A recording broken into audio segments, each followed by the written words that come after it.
नमस्कार साथियों, कैसे हैं आप सभी। उम्मीद करता हूँ आप सभी ठीक होंगे। तो कक्षा 8 वाले जो भी छात्र हैं उनके लिए बता दूं कि पूरा पेपर है वो सॉल्यूशन के साथ एक एक जो आपके क्वेश्चन है सारे आपके नोट्स बाय लिख के आपको तैयार किए गए हैं, जो कि एग्ज़ाम में आपको बहुत बहुत हेल्प यहाँ से मिलने वाली है। तो यहाँ से एक भी प्रश्न आपका गलत नहीं होगा, सारे प्रश्नों का आंसर है हमने लिख रखा है। तो पूरा पीडीएफ फाइल है वो आपको मिल जाएगी। साथ ही साथ आपसे रिक्वेस्ट करूंगा, चैनल पे अगर आप नए हैं तो चैनल को सब्सक्राइब जरूर कर लेना, और हमारा व्हाट्सअप और टेलीग्राम ग्रुप है आप उसको ज़रूर ज्वाइन कर लेना। व्हाट्सअप पे आपका कोई भी कमेंट आप हमें कमेंट कर सकते हैं। व्हाट्सअप का नंबर मैं यहाँ पे लिख देता हूँ आपको, ठीक है। इस पे आप कर सकते हैं। अब यहाँ पे देखिए दोस्तों, पहले प्रश्न से अपन स्टार्ट करते हैं और सभी प्रश्नों को स्टेप बाय स्टेप जान लेते हैं। पहला क्वेश्चन आपका जो कल्टीमीटर है, ठीक है, उसका उपयोग किया जाता है। तो इसका उपयोग है वो जुताई के लिए किया जाता है। तो यहाँ में हमने ऑप्शन नंबर ए है वो ऑलरेडी लिख दिया है।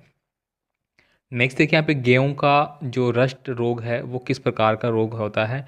तो ये कवक रोग में आता है। तो कवक आपको यहाँ पे लिखना है, यहाँ पे हमने बी लिख दिया है। नेक्स्ट देखिए, निम्न में से कौन सा थर्मोप्लास्टिक का उदाहरण नहीं है। तो यहाँ पे डी हो जाएगा। बिजली के स्विच आपके थर्मोप्लास्टिक के उदाहरण नहीं है। बाकी पॉलीथीन, खिलौने, कंगा ये थर्मोप्लास्टिक में आते हैं, लेकिन जो बिजली के स्विच होते हैं जो स्विच बोर्ड में लगे रहते हैं वो इसका आंसर हो जाएगा ऑप्शन नंबर डी। नेक्स्ट देखिए, कौन सा कथन सही है। सभी धातुएं तन्य होती है, सभी धातुएं तन्य नहीं होती है, सामान्य धातुएं तन्य होती है, कुछ धातुएं तन्य होती है। तो यहाँ पे ऑप्शन नंबर सी है वो सही आंसर हो जाएगा। यहाँ पे सामान्य धातुएं आपकी तन्य होती है। तन्यता वाला आपने पढ़ा है। पूरा पेपर आपको यहाँ पे सॉल्यूशन के साथ मिल रहा है, एकदम रियल जो कंटेंट है वो आपको चैनल पे मिल रहा है। तो आपसे रिक्वेस्ट है कि अपने दोस्तों को भी ज़रूर भेजें। विज्ञान के लिए जो पढ़ रहे हैं वो सोच रहे हैं क्या पढ़े, कौन से प्रश्न आएंगे, तो आप इनको अच्छे से याद कर लेना पक्का। यहाँ पे देखिए, पेट्रोलियम का कौन सा उत्पाद सड़क निर्माण के काम में लिया जाता है।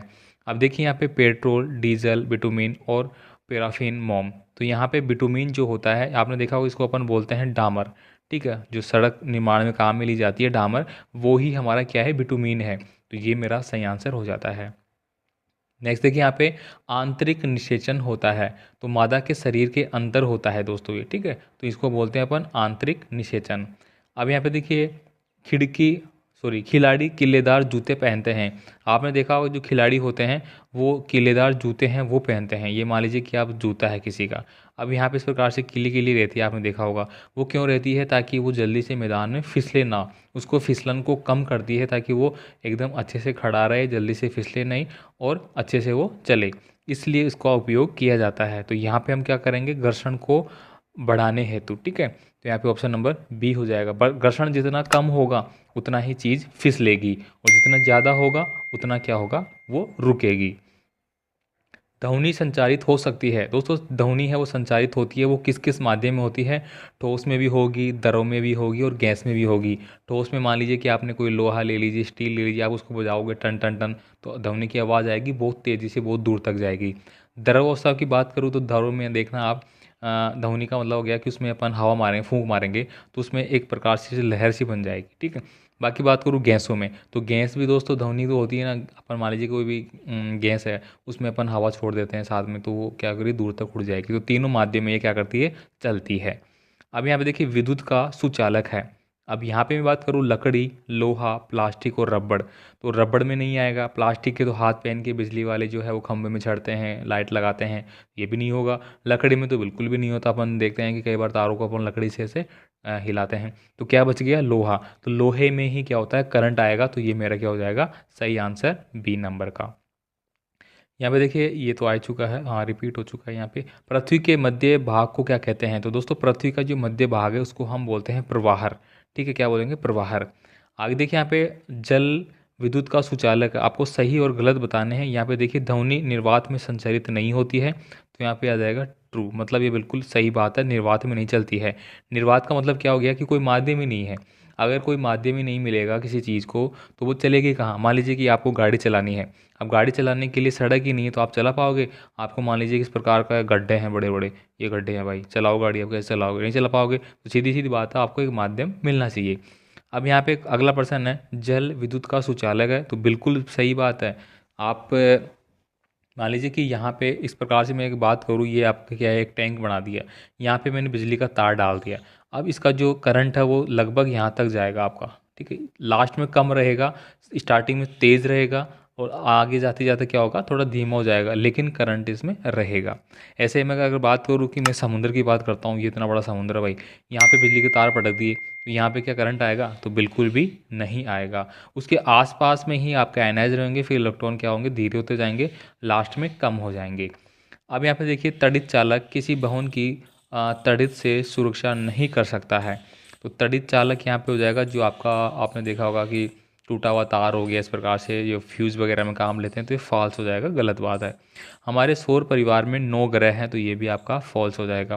प्रदूषक वे पदार्थ होते हैं जो वायु तथा जल को दूषित करते हैं, तो यहाँ पे ये बात बिल्कुल सही हो जाएगी। नेक्स्ट देखिए, प्लास्टिक विद्युत का कुचालक है, तो बिल्कुल सही है, कुचालक है। एक होता है आपका सुचालक। सुचालक मतलब अच्छा, सु मतलब अच्छा, कु मतलब खराब, तो खराब है मतलब विद्युत का कुचालक है, सीधी बात है, सही है।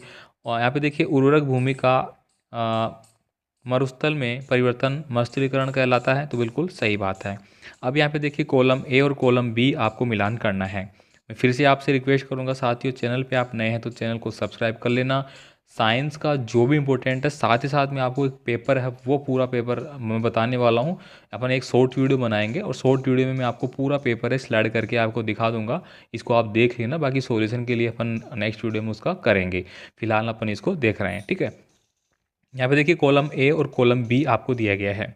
अब यहाँ पे पूछ रहा है कि खरीफ की जो फसल है वह क्या क्या होगी, तो यहाँ पे टिक किया हमने, खरीफ की फसल में क्या आ गया, मक्का आ गया और मूंगफली आ गई। एक विषाणु, विषाणु क्या हो गया, एड्स का जो कारक होता है, एड्स जो रोग होता है, एमिनो एफिड इस प्रकार से आपने नाम पढ़ा होगा, सिंड्रोम, ठीक है। अब यहाँ पे देखिए, कुचालक, कुचालक क्या हो गया आपका, टेफ्लॉन हो गया। पेट्रोल क्या हो गया यहाँ पे, मोटर का ईंधन पेट्रोल में आएगा। और वृषण में उत्पादित होते हैं तो शुक्राणु, यानी कि नर में जो शुक्राणु उत्पन्न होते हैं वो कहलाते हैं। अब देखिए, मलेरिया रोग के वाहक का नाम लिखिए। ये प्रश्न आता है आपका, हर बार पूछा जा रहा है ये। मादा एनाफिलीज मच्छर, इससे क्या होता है, मलेरिया जो रोग होता है, कौन सा, मलेरिया, ठीक है, वो उत्पन्न होता है, तो ये हमने सही कर लिया यहाँ पे। कैरम बोर्ड पर घर्षण कम करने हेतु क्या छिड़का जाता है, तो क्या छिड़कते हैं, आपने देखा होगा, आप कैरम बोर्ड खेलते हैं इस प्रकार से, ठीक है, और कोनों में इस प्रकार से गोले बने रहते हैं, जिनमें कि आपकी क्या होती है, जो खेलने की जो वो होती है गट्टियाँ वगैरह, वो इसमें जाती है। तो यहाँ पे अपन क्या करेंगे, प्रकार से पाउडर छिड़क देते हैं, ताकि उसके क्या होगा, फ्रिक्शन बिल्कुल कम हो जाएगा। फ्रिक्शन कम होगा तो चीज़ जल्दी से फिसलेगी। और यहाँ पे हमने जो ये रख दिया है कार्ड, ठीक है, तो इनको फिर अपन खेलते हैं बड़ी से, ठीक है, तो ये इस प्रकार से मेरा आंसर हो जाएगा। अब यहाँ पे देखिए, वर्षण में उत्पादित होते हैं, तो क्या होते हैं भाई, ये तो अभी ऊपर कर लिया छोड़ो इसको।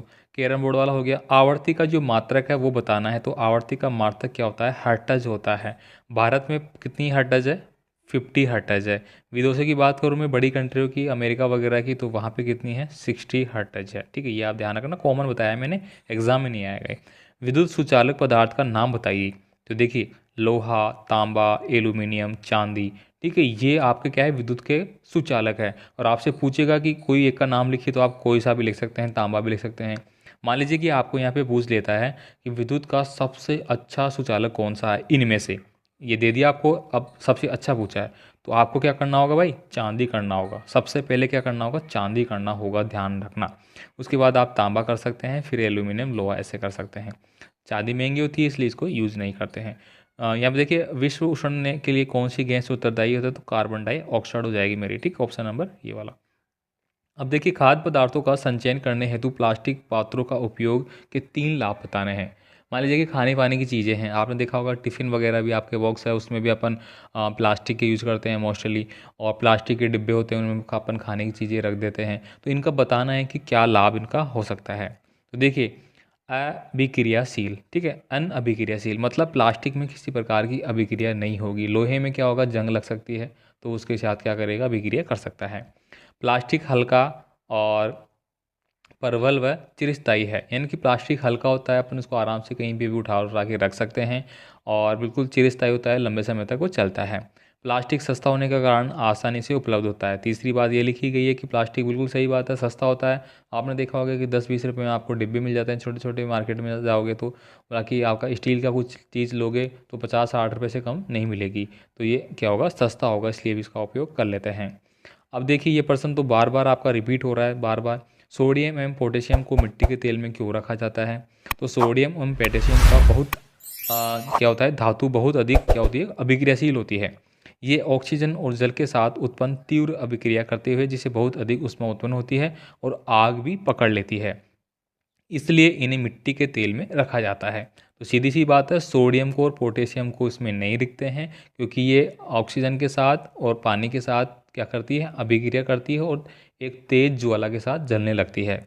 ठीक है, ये एक्सपेरिमेंट अगर आप साइंस लेते हैं आगे जाके तो आप 11वीं क्लास में या तो, ठीक है सॉरी 11वीं में या फिर आप 12th में आपको सोडियम मिलेगा, पोटेशियम मिलेगा एक्सपेरिमेंट करने के लिए, या फिर आप कॉलेज लेवल में जाते हैं आगे भी बीएससी वगैरह करते हैं तो वहाँ भी आपको मिलेगा। और ये प्रयोग आप करके देख सकते हैं क्योंकि मैंने खुद प्रैक्टिकली देखा हुआ है। जब मैं बीएससी में था तो मैंने देखा था कि हमें एक एक्सपेरिमेंट के थ्रू क्या दिया गया था, सोडियम। तो जो आपने देखा होगा कि जो बने हुए होते हैं हमारे, ठीक है पानी के, ठीक है, तो उसमें हमने पानी रोका और फिर वहाँ पे क्या किया, हमें सोडियम दिया गया था, टुकड़े होते हैं छोटे छोटे, तो हमने उसमें डाला तो आग लग गई थी। ये मैंने प्रैक्टिकली खुद किया हुआ है। अब यहाँ पे देखिए अगला क्वेश्चन है, पानी में गति करने वाली वस्तुओं की आकृति विशेष प्रकार की क्यों बनाई जाती है?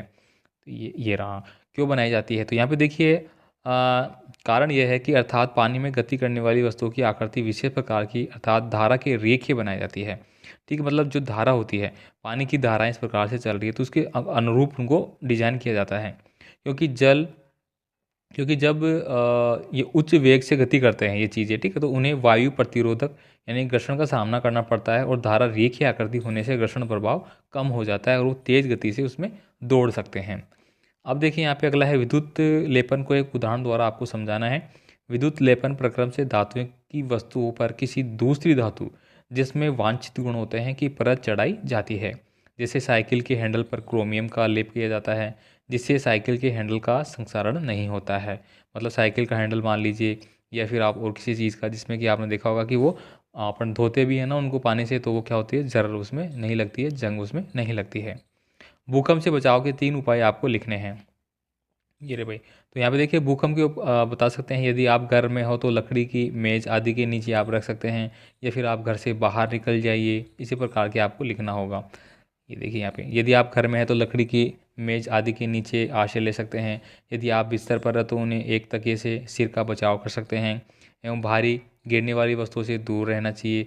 यदि आप घर से बाहर है तो विद्युत लाइन, पेड़ आदि से दूर मैदान में खड़ा होना आपको चाहिए। ठीक है, इसके बाद देखिए यहाँ पे पेट्रोलियम के 2 संगठनों का नाम व उपयोग आपको लिखना है। तो यहाँ पे देखिए दोस्तों, द्रव रूप में पेट्रोलियम जो होता है वो एलपीजी कहलाता है और घरों में उपयोग में ईंधन के रूप में काम में लिया जाता है। पेट्रोल मोटर ईंधन और इसको बोलते हैं वैज्ञानिक ईंधन व शुष्क धुलाई के लिए विलायक के रूप में भी प्रयोग किया जाता है।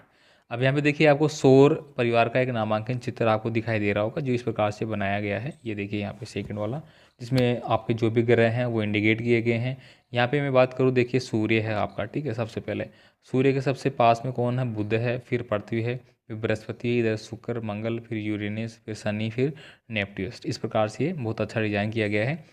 ठीक है, इसके बाद देखिए अगला है मादा जनन तंत्र का नामांकन चित्र बनाना। आपको ये प्रश्न पूछा जाता है, साथ ही साथ जो मानव का तंत्रिका तंत्र है वो भी पूछा जाता है बहुत बार। तो ये सिलेक्टेड हैं आपके सारे एग्जाम के। तो यहाँ पे देखिए इस प्रकार से आपको बनाना होगा। इसमें ये आपके अंडाशय हो जाते हैं, ये आपका गर्भाशय है जहाँ पे बच्चा ठहरता है बाद में। यहाँ से जब निषेचन करके अंडा यहाँ से निकल के यहाँ आता है और यहाँ चिपक जाता है वो, और यहीं पे बच्चे का निर्माण बढ़ता है। मतलब ये अंडवानियाँ कहलाएंगी आपकी, ये वाली, ये जो, ठीक है, दोनों जगह इस साइड में। ठीक है, चलिए आगे देखता हूँ मैं। अगला प्रश्न दोस्तों, खरपतवार किसे कहते हैं? खरपतवार का नियंत्रण कैसे किया जाता है? बार बार, हर बार ये आप देख लेना परीक्षा में, हर बार आया हुआ प्रश्न है ये। ठीक है, तो खरपतवार खेत में फसल के साथ कई अवांछित पौधे प्राकृतिक रूप से उग जाते हैं। इन अवांछित पौधों को खरपतवार कहते हैं। मतलब हमने गेहूं की फसल बोई, बाजरा बोया, मक्का बोया, जो भी, उसके साथ साथ अलग छोटे छोटे पेड़ पौधे जो उग जाते हैं, छोटे छोटे पौधे, उन्हीं को अपन क्या बोलते हैं, खरपतवार बोलते हैं। खरपतवार पर नियंत्रण, खरपतवार को हटाने के लिए खेत की निराई करनी पड़ती है। खरपतवार हटाने के विभिन्न तरीके अपनाए जाते हैं, जैसे कि यहाँ पे नाम बताया जा रहा है कि पटेले द्वारा जुताई जो की जाती है उस समय हल चलाते समय खरपतवार को जड़ सहित उखाड़ दिया जाता है। मतलब इस प्रकार के जो होते हैं ना, दांते दांते वाला, ठीक है, जिस ट्रैक्टर की सहायता से अपन करते हैं ये वाला।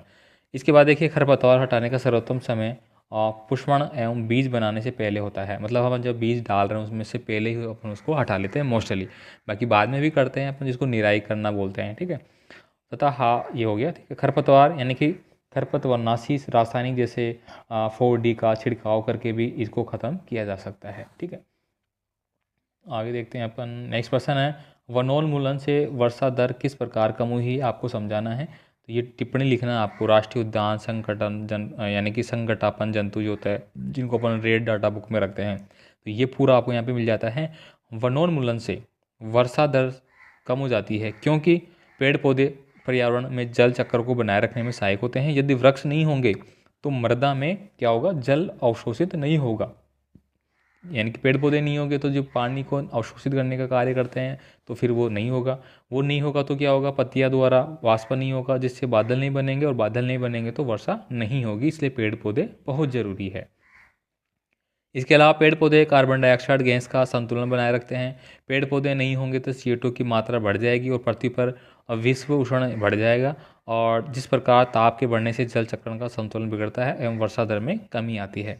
अथवा में जो दो दिए गए हैं वो भी आपको यहाँ पे मिल जाते हैं। राष्ट्रीय उद्यान क्या होता है, वन्य जंतुओं के लिए आरक्षित क्षेत्र जहाँ नए स्वतंत्र रूप से आवास और प्राकृतिक संसाधनों का उपयोग किया जाता है, जैसे कि सतपुड़ा राष्ट्रीय उद्यान हो गया। संकटापन्न जंतु किसे कहते हैं भाई, ये देखिए, वे जंतु जिनकी जिनकी संख्या पर एक निर्धारित स्तर से कम हो जानी है और वे विलुप्त हो सकते हैं, जैसे भारतीय शेर, गैंडा आदि। ये क्या है, आपके विलुप्त प्रजाति की ओर है, इनकी संख्याएं कम है तो इनको बचाया जा रहा है, इनका ध्यान रखा जा रहा है, ठीक है। इसके बाद देखिए यहाँ पे वर्णन कीजिए कि ध्वनि प्रदूषण मानव के लिए किस प्रकार हानिकारक है। तो यहाँ पे आप वर्णन करेंगे इसको। ध्वनि प्रदूषण मानव के लिए निम्न प्रकार से हानिकारक है। ध्वनि प्रदूषण से अनिद्रा रोग हो सकता है, उच्च रक्तचाप हो सकता है, सुनने की क्षमता स्थायी या अस्थायी रूप से कम हो सकती है, चिंता जैसी बीमारी हो सकती है। या फिर देखिए, निम्न वाद्य यंत्रों का उपयोग जो अपन करते हैं उसके हिसाब से भी आपको बताना होगा कि देखिए, ढोलक क्या होता है, इसको अपन बोलते हैं तनित झिल्ली, सितार तार कहलाएगा, बांसुरी वायु स्तंभ कहलाएगा, मंजीरा ये प्रकार की धातु के रूप में आता है। यहाँ पे देखिए अंतिम आंसर है कि संक्षिप्त पर आपको टिप्पणी लिखना है। पौधा घर प्रभाव, जल प्रदूषण। तो देखिए, पौधा घर प्रभाव, सूर्य प्रकाश में उपस्थित अवरक्त किरणों पृथ्वी की सतह पर पहुंचकर अपने ऊष्मीय प्रभाव से पृथ्वी की सतह एवं अन्य वस्तुओं को गर्म करती है। कुछ विकिरण पृथ्वी की सतह तथा अन्य वस्तुओं द्वारा परिवर्तित करके वायुमंडल को वापस से क्या कर देती है, भेज देती है। परंतु इन परावर्तित विकिरणों को वायुमंडल में उपस्थित कार्बन डाइऑक्साइड के कारण अवशोषित कर लेते हैं। इसलिए पृथ्वी का जो वायुमंडल गर्म होता जाता है, इसी को पादों का प्रभाव बोलते हैं, जिसको अपन बोलते हैं ग्रीन हाउस इफेक्ट या ग्रीन हाउस प्रभाव, ठीक है। तो ये देखिए, हिंदी में या इंग्लिश में किसी भी तरह से आपको याद होना चाहिए क्या बोलते हैं। जल प्रदूषण हो गया। जल प्रदूषण आप आराम से लिख सकते हैं क्या क्या इसमें होती है, ये देखिए पूरा यहाँ पे वर्णन किया गया है। अथवा में जैसे ताजमहल की सुंदरता पर संकट का वर्णन है वो आप यहाँ पे लिख सकते हैं। ये देखिए पूरा यहाँ पे एक्सप्लेन हो जाता है आपका। बढ़ते प्रदूषण से इस पर संकट लग रहा है। ताजमहल के चारों ओर स्थित रबड़ प्रकरण संचालित वाहन, निर्वात, रसायन और जो आपका तेल रिफाइनरी वगैरह जैसी उद्योगों से निकलने वाली गैस वर्षा के साथ मिलकर अम्लीय वर्षा कर रहे हैं, जिससे ताजमहल के संगमरमर का संक्षारण हो रहा है। ये पीला होता जा रहा है। इसको संरक्षित बनाए रखने के सर्वोत्तम न्यायालय ने उद्योगों को नियंत्रण करने के आदेश भी दिए हैं। तो इस प्रकार से दोस्तों ये पूरा 8वीं क्लास के लिए विज्ञान का जो पेपर था, ठीक है, मोस्ट इंपॉर्टेंट, पूरा पेपर हमने सॉल्यूशन के साथ एक एक पर्सन हमने यहाँ पे देखा है। उम्मीद करता हूँ बहुत अच्छा आपको लगा होगा। इसको आप अपने दोस्तों को ज़रूर भेजना और वीडियो को लाइक ज़रूर करना और चैनल को सब्सक्राइब ज़रूर कर लेना।